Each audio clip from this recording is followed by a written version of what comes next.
सभी श्रोताओं का हार्दिक अभिनंदन। लीजिए सुनिए कथा सम्राट मुंशी प्रेमचंद द्वारा रचित सुप्रसिद्ध उपन्यास गोदान का 19वां भाग। मिसेस खन्ना ने अपने पति को कार की तरफ जाते देखा तो उधर चली गईं। मिर्जा भी बाहर निकल गए। मेहता ने मंच पर से अपनी छड़ी उठाई और बाहर जाना चाहते थे कि मालती ने आकर उनका हाथ पकड़ लिया और आग्रह भरी आंखों से बोली, आप अभी नहीं जा सकते। चलिए पापा से आपकी मुलाकात कराऊं और आज वहीं खाना खाइए। मेहता ने कान पर हाथ रखकर कहा, नहीं, मुझे क्षमा कीजिए। वहां सरोज मेरी जान खाएगी। मैं इन लड़कियों से बहुत घबराता हूं। नहीं नहीं, मैं जिम्मा लेती हूं जो वह मुंह भी खोले। अच्छा आप चलिए, मैं थोड़ी देर में आऊंगा। जी नहीं, यह न होगा। मेरी कार सरोज को लेकर चल दी, आप मुझे पहुंचाने तो चलेंगे ही। दोनों मेहता की कार में बैठे। कार चली। एक क्षण के बाद मेहता ने पूछा, मैंने सुना है खन्ना साहब अपनी बीबी को मारा करते हैं। तब से मुझे इनकी सूरत से नफरत हो गई। जो आदमी इतना निर्दयी हो उसे मैं आदमी नहीं समझता। उस पर आप नारी जाति के बड़े हितैषी बनते हैं। तुमने उन्हें कभी समझाया नहीं। मालती उद्विग्न होकर बोली, ताली हमेशा दो हथेलियों से बजती है, यह आप भूल जाते हैं। मैं तो ऐसे किसी कारण की कल्पना ही नहीं कर सकता कि कोई पुरुष अपनी स्त्री को मारे, चाहे स्त्री कितनी ही बदज़बान हो। हाँ, कितनी ही, तो आप एक नए किस्म के आदमी हैं। अगर मर्द बदमिजाज है तो तुम्हारी राय में उस मर्द पर हंटरों की बौछार करनी चाहिए, क्यों? स्त्री जितनी क्षमाशील हो सकती है पुरुष नहीं हो सकता। आपने खुद आज यह बात स्वीकार की है। तो औरत की क्षमाशीलता का यही पुरस्कार है। मैं समझता हूं। तुम खन्ना को मुंह लगाकर उसे और भी शह देती हो। तुम्हारा वह जितना आदर करता है, तुमसे उसे जितनी भक्ति है, उसके बल पर तुम बड़ी आसानी से उसे सीधा कर सकती हो, मगर तुम उसकी सफाई देकर स्वयं उस अपराध में शरीक हो जाती हो। मालती उत्तेजित होकर बोली, तुमने इस समय यह प्रसंग व्यर्थ ही छेड़ दिया। मैं किसी की बुराई नहीं करना चाहती, मगर अभी आपने गोविंदी देवी को पहचाना नहीं। आपने उनकी भोली भाली शांत मुद्रा देखकर समझ लिया वह देवी हैं। मैं उन्हें इतना ऊंचा स्थान नहीं देना चाहती। उन्होंने मुझे बदनाम करने का जितना प्रयत्न किया है, मुझ पर जैसे जैसे आघात किए हैं, वह बयान करूं तो आप दंग रह जाएंगे और तब आपको मानना पड़ेगा कि ऐसी औरत के साथ यही व्यवहार होना चाहिए। आखिर उन्हें आपसे इतना द्वेष है, इसका कोई कारण तो होगा। कारण उनसे पूछिए। मुझे किसी के दिल का हाल क्या मालूम?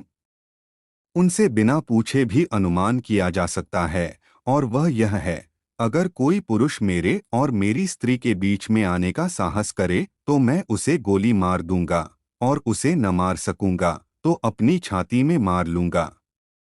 इसी तरह अगर मैं किसी स्त्री को अपने और अपनी स्त्री के बीच में लाना चाहूं तो मेरी पत्नी को भी अधिकार है कि वह जो चाहे करे। इस विषय में मैं कोई समझौता नहीं कर सकता। यह अवैज्ञानिक मनोवृत्ति है जो हमने अपने बनेले पूर्वजों से पाई है, और आजकल कुछ लोग इसे असभ्य और असामाजिक व्यवहार कहेंगे, लेकिन मैं अभी तक उस मनोवृत्ति पर विजय नहीं पा सका और न पाना चाहता हूँ। इस विषय में मैं कानून की परवाह नहीं करता। मेरे घर में मेरा कानून है। मालती ने तीव्र स्वर में पूछा, लेकिन आपने यह अनुमान कैसे कर लिया कि मैं आपके शब्दों में खन्ना और गोविंदी के बीच आना चाहती हूं? आप ऐसा अनुमान करके मेरा अपमान कर रहे हैं। मैं खन्ना को अपनी जूतियों की नोक के बराबर भी नहीं समझती। मेहता ने अविश्वास भरे स्वर में कहा, यह आप दिल से नहीं कह रही हैं मिस मालती। क्या आप सारी दुनिया को बेवकूफ समझती हैं? जो बात सभी समझ रहे हैं, अगर वही बात मिसेस खन्ना भी समझें तो मैं उन्हें दोष नहीं दे सकता। मालती ने तिनक कर कहा, दुनिया को दूसरों को बदनाम करने में मजा आता है। यह उसका स्वभाव है। मैं उसका स्वभाव कैसे बदल दूं? लेकिन यह व्यर्थ का कलंक है। हाँ, मैं इतनी बेमुरौवत नहीं हूं कि खन्ना को अपने पास आते देखकर दुत्कार देती। मेरा काम ही ऐसा है कि मुझे सभी का स्वागत और सत्कार करना पड़ता है। अगर कोई इसका कुछ और अर्थ निकालता है तो वह मालती का गला भर्रा गया और उसने मुंह फेरकर रुमाल से आंसू पोंछे। फिर 1 मिनट बाद बोली, औरों के साथ तुम भी मुझे इसका दुख है। मुझे तुमसे ऐसी आशा न थी। फिर कदाचित उसे अपनी दुर्बलता पर खेद हुआ।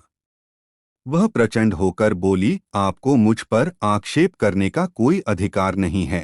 अगर आप भी उन्हीं मदों में हैं जो किसी स्त्री पुरुष को साथ देखकर उंगली उठाए बिना नहीं रह सकते, तो शौक से उठाइए। मुझे रत्ती भर परवाह नहीं अगर कोई स्त्री आपके पास बार बार किसी न किसी बहाने से आए, आपको अपना देवता समझे, हर एक बात में आपसे सलाह ले, आपके चरणों के नीचे आंखें बिछाए, आपका इशारा पाते ही आग में कूदने को तैयार हो, तो मैं दावे से कह सकती हूँ आप उसकी उपेक्षा न करेंगे। अगर आप उसे ठुकरा सकते हैं तो आप मनुष्य नहीं हैं।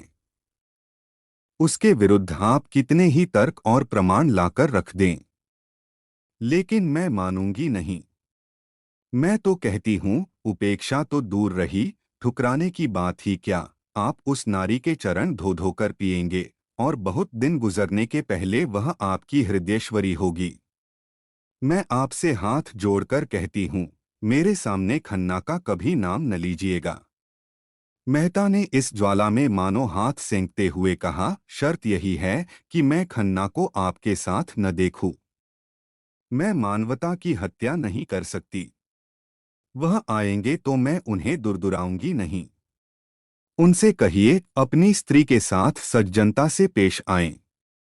मैं किसी के निजी मामले में दखल देना उचित नहीं समझती, न मुझे इसका अधिकार है। तो आप किसी की ज़बान नहीं बंद कर सकती। मालती का बंगला आ गया। कार रुक गई। मालती उतर पड़ी और बिना हाथ मिलाए चली गई। वह यह भी भूल गई कि उसने मेहता को भोजन की दावत दी है। वह एकांत में जाकर खूब रोना चाहती है। गोविंदी ने पहले भी आघात किए हैं, पर आज उसने जो आघात किया है वह बहुत गहरा, बड़ा चौड़ा और बड़ा मर्मभेदी है। राय साहब को खबर मिली कि इलाके में एक वारदात हो गई है और होरी से गांव के पंचों ने जुर्माना वसूल कर लिया है। तो फौरन नोखेराम को बुलाकर जवाब तलब किया, क्यों उन्हें इसकी इत्तला नहीं दी गई। ऐसे नमकहराम दगाबाज आदमी के लिए उनके दरबार में जगह नहीं है।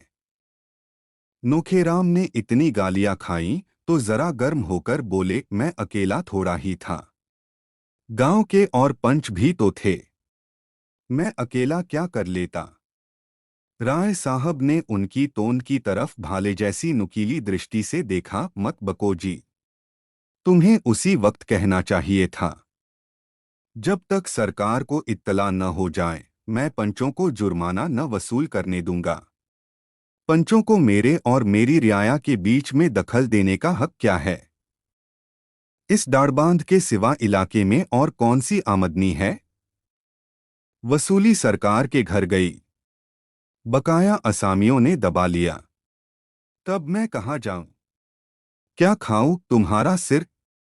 यह लाखों रुपए साल का खर्च कहाँ से आए। खेद है कि 2 पुश्तों से कारिंदगिरी करने पर मुझे आज तुम्हें यह बात बतलानी पड़ती है। कितने रुपए वसूल हुए थे होरी से। नोखेराम ने सिटपिटा कर कहा, 80 रुपए। नकद। नकद उसके पास कहाँ थे हुजूर। कुछ अनाज दिया, बाकी में अपना घर लिख दिया। राय साहब ने स्वार्थ का पक्ष छोड़कर होरी का पक्ष लिया। अच्छा, तो आपने और बगुलाभगत पंचों ने मिलकर मेरे एक मातबर असामी को तबाह कर दिया। मैं पूछता हूँ, तुम लोगों को क्या हक था कि मेरे इलाके में मुझे इत्तला दिए बगैर मेरे असामी से जुर्माना वसूल करते?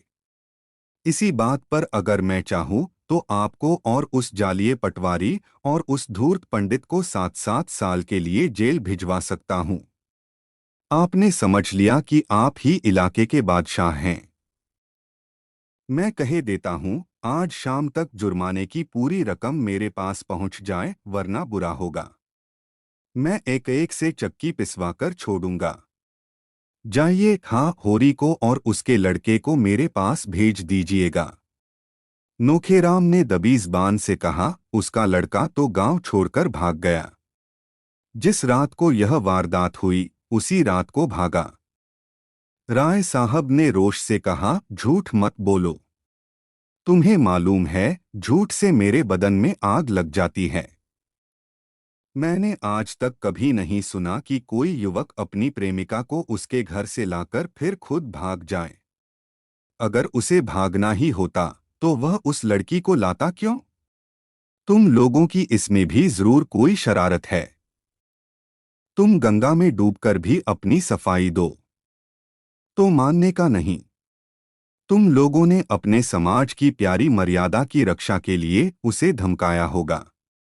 बेचारा भाग न जाता तो क्या करता? नोखेराम इसका प्रतिवाद न कर सके। मालिक जो कुछ कहें वह ठीक है। वह यह भी न कह सके कि आप खुद चलकर झूठ सच की जांच कर लें। बड़े आदमियों का क्रोध पूरा समर्पण चाहता है। अपने खिलाफ एक शब्द भी नहीं सुन सकता। पंचों ने राय साहब का यह फैसला सुना तो नशा हिरन हो गया। अनाज तो अभी तक ज्यों का त्यों पड़ा था, पर रुपए तो कब के गायब हो गए। ओरी का मकान रेहन लिखा गया था, पर उस मकान को देहात में कौन पूछता था। जैसे हिंदू स्त्री पति के साथ घर की स्वामिनी है और पति त्याग दे तो कहीं की नहीं रहती, उसी तरह यह घर होरी के लिए लाख रुपए का है, पर उसकी असली कीमत कुछ भी नहीं। और इधर राय साहब बिना रुपए लिए मानने के नहीं। यही होरी जाकर रो आया होगा। पटेश्वरी लाल सबसे ज्यादा भयभीत थे। उनकी तो नौकरी ही चली जाएगी। चारों सज्जन इस गहन समस्या पर विचार कर रहे थे, पर किसी की अक्ल काम न करती थी। एक दूसरे पर दोष रखता था। फिर खूब झगड़ा हुआ। पटेश्वरी ने अपनी लंबी शंकाशील गर्दन हिलाकर कहा, मैं मना करता था कि होरी के विषय में हमें चुप्पी साध कर रह जाना चाहिए। गाय के मामले में सबको तावान देना पड़ा, इस मामले में तावान ही से गला न छूटेगा। नौकरी से हाथ धोना पड़ेगा, मगर तुम लोगों को रुपए की पड़ी थी। निकालो 20-20 रुपए। अब भी कुशल है। कहीं राय साहब ने रपट कर दी तो सब जने बंध जाओगे। दातादीन ने ब्रह्मतेज दिखाकर कहा, मेरे पास 20 रुपए की जगह 20 पैसे भी नहीं हैं। ब्राह्मणों को भोज दिया गया, होम हुआ। क्या इसमें कुछ खर्च ही नहीं हुआ? राय साहब की हिम्मत है कि मुझे जेल ले जाए। ब्रह्मा बनकर घर का घर मिटा दूंगा। अभी उन्हें किसी ब्राह्मण से पाला नहीं पड़ा। झिंगुरी सिंह ने भी कुछ इसी आशय के शब्द कहे। वह राय साहब के नौकर नहीं हैं। उन्होंने होरी को मारा नहीं, पीटा नहीं, कोई दबाव नहीं डाला। होरी अगर प्रायश्चित करना चाहता था तो उन्होंने इसका अवसर दिया। इसके लिए कोई उन पर अपराध नहीं लगा सकता, मगर नोखेराम की गर्दन इतनी आसानी से न छूट सकती थी। यहाँ मजे से बैठे राज करते थे।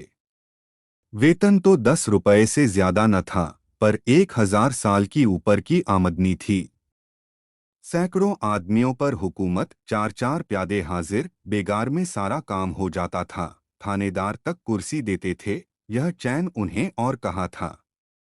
और पटेश्वरी तो नौकरी के बदौलत महाजन बने हुए थे। कहाँ जा सकते थे? 2-3 दिन इसी चिंता में पड़े रहे कि कैसे इस विपत्ति से निकलें। आखिर उन्हें एक मार्ग सूझ ही गया। कभी कभी कचहरी में उन्हें दैनिक बिजली देखने को मिल जाती थी। यदि एक गुमनाम पत्र उसके संपादक की सेवा में भेज दिया जाए कि राय साहब किस तरह असामियों से जुर्माना वसूल करते हैं, तो बचा को लेने के देने पड़ जाएं। नोखेराम भी सहमत हो गए। दोनों ने मिलकर किसी तरह एक पत्र लिखा और रजिस्ट्री भेज दिया। संपादक ओंकारनाथ तो ऐसे पत्रों की ताक में रहते थे। पत्र पाते ही तुरंत राय साहब को सूचना दी। उन्हें एक ऐसा समाचार मिला है जिस पर विश्वास करने की उनकी इच्छा नहीं होती, पर संवाददाता ने ऐसे प्रमाण दिए कि सहसा अविश्वास भी नहीं किया जा सकता। क्या यह सच है कि राय साहब ने अपने इलाके के एक असामी से 80 रुपए तावान इसलिए वसूल किए कि उसके पुत्र ने एक विधवा को घर में डाल लिया था? संपादक का कर्तव्य उन्हें मजबूर करता है कि वह मामले की जांच करें और जनता के हितार्थ उसे प्रकाशित कर दें। राय साहब इस विषय में जो कुछ कहना चाहें, संपादक जी उसे भी प्रकाशित कर देंगे। संपादक जी दिल से चाहते हैं कि यह खबर गलत हो, लेकिन उसमें कुछ भी सत्य हुआ तो वह उसे प्रकाश में लाने के लिए विवश हो जाएंगे। मैत्री उन्हें कर्तव्य पथ से नहीं हटा सकती। राय साहब ने यह सूचना पाई तो सिर पीट लिया। पहले तो उनकी ऐसी उत्तेजना हुई कि जाकर ओंकारनाथ को गिनकर 50 हंटर जमाएं और कह दें, जहां वह पत्र छापना वहां यह समाचार भी छाप देना। लेकिन इसका परिणाम सोचकर मन को शांत किया और तुरंत उनसे मिलने चले। अगर देर की और ओंकारनाथ ने वह संवाद छाप दिया तो उनके सारे यश में कालिमा पुत जाएगी। ओंकारनाथ सैर करके लौटे थे और आज के पत्र के लिए संपादकीय लेख लिखने की चिंता में बैठे हुए थे, पर मन पक्षी की भांति अभी उड़ा उड़ा फिरता था। उनकी धर्मपत्नी ने रात में उन्हें कुछ ऐसी बातें कह डाली थीं जो अभी तक कांटों की तरह चुभ रही थीं। उन्हें कोई दरिद्र कह ले, अभागा कह ले, बुद्धू कह ले, वह जरा भी बुरा न मानते थे, लेकिन यह कहना कि उनमें पुरुषत्व नहीं है, यह उनके लिए असह्य था। और फिर अपनी पत्नी को यह कहने का क्या हक है? उससे तो यह आशा की जाती है कि कोई इस तरह का आक्षेप करे तो उसका मुंह बंद कर दे। बेशक वह ऐसी खबरें नहीं छापते, ऐसी टिप्पणियां नहीं करते कि सिर पर कोई आफत आ जाए। फूंक फूंक कर कदम रखते हैं। इन काले कानूनों के युग में वह और कर ही क्या सकते हैं, मगर वह क्यों सांप के बिल में हाथ नहीं डालते? इसीलिए तो कि उनके घरवालों को कष्ट न उठाने पड़े और उनकी सहिष्णुता का उन्हें यह पुरस्कार मिल रहा है। क्या अंधेर है? उनके पास रुपए नहीं हैं तो बनारसी साड़ी कैसे मंगा दें? डॉक्टर सेठ और प्रोफेसर भाटिया और न जाने किस किस की स्त्रियां बनारसी साड़ी पहनती हैं, तो वह क्या करें? क्यों उनकी पत्नी इन साड़ी वालियों को अपनी खद्दर की साड़ी से लज्जित नहीं करती? उनकी खुद तो यह आदत है कि किसी बड़े आदमी से मिलने जाते हैं तो मोटे से मोटे कपड़े पहन लेते हैं और कुछ कोई आलोचना करे तो उसका मुंहतोड़ जवाब देने को तैयार रहते हैं। उनकी पत्नी में क्यों वही आत्माभिमान नहीं है? वह क्यों दूसरों का ठाट बाट देखकर विचलित हो जाती है? उसे समझना चाहिए कि वह एक देशभक्त पुरुष की पत्नी है। देशभक्त के पास अपनी भक्ति के सिवा और क्या संपत्ति है? इसी विषय को आज के अग्रलेख का विषय बनाने की कल्पना करते करते उनका ध्यान राय साहब के मामले की ओर जा पहुंचा। राय साहब सूचना का क्या उत्तर देते हैं, यह देखना है। अगर वह अपनी सफाई देने में सफल हो जाते हैं तब तो कोई बात नहीं, लेकिन अगर वह यह समझें कि ओंकारनाथ दबाव, भय या मुलाहजे में आकर अपने कर्तव्य से मुंह फेर लेंगे तो यह उनका भ्रम है। इस सारे तप और साधन का पुरस्कार उन्हें इसके सिवा और क्या मिलता है कि अवसर पड़ने पर वह इन कानूनी डकैतों का भंडाफोड़ करें। उन्हें खूब मालूम है कि राय साहब बड़े प्रभावशाली जीव हैं। कौंसिल के मेंबर तो हैं ही, अधिकारियों में भी उनका काफी रुसूख है। वह चाहें तो उन पर झूठे मुकदमे चलवा सकते हैं, अपने गुंडों से राह चलते पिटवा सकते हैं, लेकिन ओंकार इन बातों से नहीं डरता। जब तक उसकी देह में प्राण है, वह आताइयों की खबर लेता रहेगा। सहसा मोटर कार की आवाज सुनकर वह चौंके। तुरंत कागज लेकर अपना लेख आरंभ कर दिया और एक ही क्षण में राय साहब ने उनके कमरे में कदम रखा। ओंकारनाथ ने न उनका स्वागत किया, न कुशलक्षेम पूछा, न कुर्सी दी। उन्हें इस तरह देखा मानो कोई मुलाजिम उनकी अदालत में आया हो और रोब से मिले हुए स्वर में पूछा, आपको मेरा पुर्जा मिल गया था? मैं वह पत्र लिखने के लिए बाध्य नहीं था। मेरा कर्तव्य यह था कि स्वयं उसकी तहकीकात करता। लेकिन मुरोवत में सिद्धांतों की कुछ न कुछ हत्या करनी ही पड़ती है। क्या उस संवाद में कुछ सत्य है? राय साहब उसका सत्य होना अस्वीकार न कर सके। हालांकि अभी तक उन्हें जुर्माने के रुपए नहीं मिले थे और वह उनके पाने से साफ इनकार कर सकते थे, लेकिन वह देखना चाहते थे कि यह महाशय किस पहलू पर चलते हैं। ओंकारनाथ ने खेद प्रकट करते हुए कहा, तब तो मेरे लिए उस संवाद को प्रकाशित करने के सिवा और कोई मार्ग नहीं है। मुझे इसका दुहक है कि मुझे अपने एक परम हितैषी मित्र की आलोचना करनी पड़ रही है, लेकिन कर्तव्य के आगे व्यक्ति कोई चीज नहीं। संपादक अगर अपना कर्तव्य न पूरा कर सके तो उसे इस आसन पर बैठने का कोई हक नहीं है। राय साहब कुर्सी पर डट गए और पान की गिलौरियां मुंह में भरकर बोले, लेकिन यह आपके हक में अच्छा न होगा। मुझे जो कुछ होना है पीछे होगा। आपको तत्काल दंड मिल जाएगा। अगर आप मित्रों की परवाह नहीं करते तो मैं भी उसी कैंडे का आदमी हूँ। ओंकारनाथ ने शहीद का गौरव धारण करके कहा, इसका तो मुझे कभी भय नहीं हुआ। जिस दिन मैंने पत्र संपादन का भार लिया, उसी दिन प्राणों का मोह छोड़ दिया और मेरे समीप एक संपादक की सबसे शानदार मौत यही है कि वह न्याय और सत्य की रक्षा करता हुआ अपना बलिदान कर दे। अच्छी बात है। मैं आपकी चुनौती स्वीकार करता हूँ। मैं अब तक आपको मित्र समझता आया था, मगर अब आप लड़ने ही पर तैयार हैं तो लड़ाई ही सही। आखिर मैं आपके पत्र का पंचगुना चंदा क्यों देता हूँ? केवल इसीलिए कि वह मेरा गुलाम बना रहे।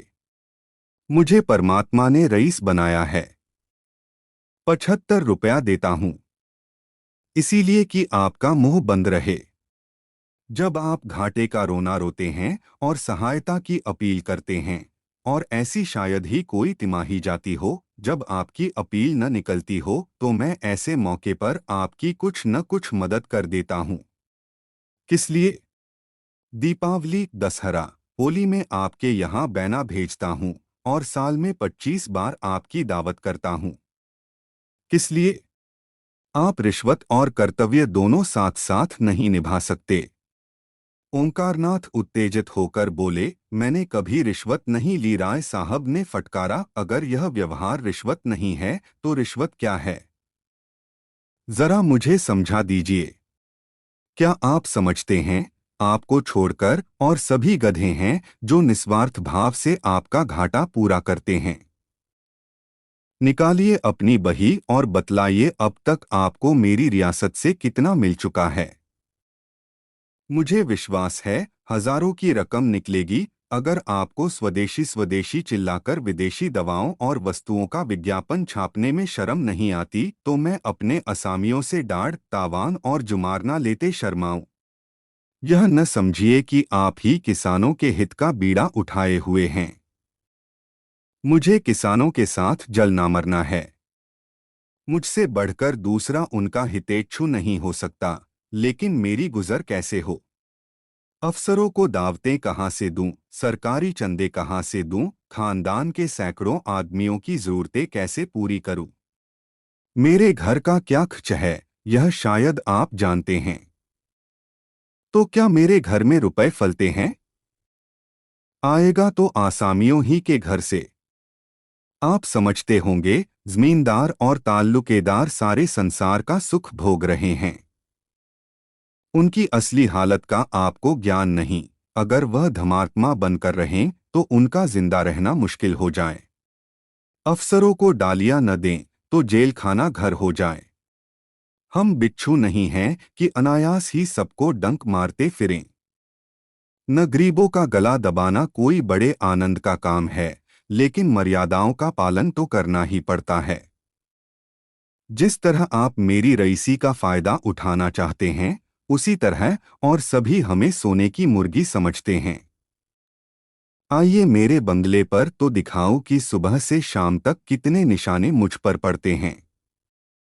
कोई कश्मीर से शाल दुशाला लिए चला आ रहा है, कोई इत्र और तंबाकू का एजेंट है, कोई पुस्तकों और पत्रिकाओं का, कोई जीवन बीमे का, कोई ग्रामोफोन लिए सिर पर सवार है, कोई कुछ। चंदे वाले तो अनगिनती। क्या सबके सामने अपना दुखड़ा लेकर बैठ जाऊं? ये लोग मेरे द्वार पर दुखड़ा सुनाने आते हैं। आते हैं मुझे उल्लू बनाकर मुझसे कुछ ऐंठने के लिए।